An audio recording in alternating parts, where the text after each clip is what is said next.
ఎంత ఆశ్చర్యం, ఊహకి అతీతం. ఢిల్లీ హైకోర్టు జడ్జి యశ్వంత్ వర్మ ఇంట్లో అగ్గి పట్టింది. ఇలాగ అగ్గి అంటుకోబోయేసరికి అసలు వాళ్ళే అంటించారేమో 1000 కోట్ల కంటే ఎక్కువ క్యాష్ దొరికిందట. ఏం చేయాలి? ఇమీడియట్ గా ఆయన్ని అరెస్ట్ చేయాలి, రిమాండ్కి పంపించాలి, ఇన్వెస్టిగేషన్ చేయాలి, సిబిఐ, ఈడీ అందరి ద్వారా. ఏమీ చేయకుండా సిజే కోర్టు, సుప్రీంకోర్టు కొలీజియం ఆయన్ని సీక్రెట్ గా అలహాబాద్ కోర్టుకి ట్రాన్స్ఫర్ చేశారు. అరే, ఇక్కడ రేప్ చేశాడు ఒక టీచరు, గవర్నమెంట్ టీచర్ అంటే ఇంకొక స్కూల్కి పంపిస్తాడా అక్కడ రేప్ చేయమని?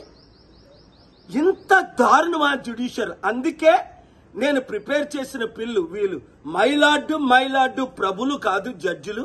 వీళ్ళకి ఇమ్యూనిటీ ఉండకూడదు. ఆర్టికల్ 14 ప్రకారం అందరూ సమానమే, వీళ్ళు కూడా సమానంగా చూడాలి. 1, ఇమ్యూనిటీ తీసేయాలి. 2, ఈ జడ్జిల మీద ఇమీడియట్ ఇన్వెస్టిగేషన్ చేయించాలి.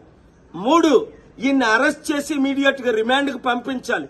4, 72 గంటలు ఇది జరగకపోతే లా మినిస్టర్ రిజైన్ చేయాలి. 5, మీడియా ఆర్టికల్ 19 చిన్న చిన్న ఘోరాలు 15,000-20,000 లంచం తీసుకున్నోడు గురించి బ్రేకింగ్ న్యూస్లు పెడతారే. మరి 100,000 కోట్లు దొరికిన జడ్జిని ఇంకొక దగ్గర ట్రాన్స్ఫర్ చేస్తే ఆర్టికల్ 19 ప్రకారం ఫ్రీడమ్ ఆఫ్ ప్రెస్ లో మీరు బ్రేకింగ్ న్యూస్లు ఎందుకు పెట్టరు? ఎందుకు ఈ జడ్జిని వర్మానా, ఓహో వాడనా, వాళ్ళ తాలూకానా, పెద్ద హైకోర్టు జడ్జనా?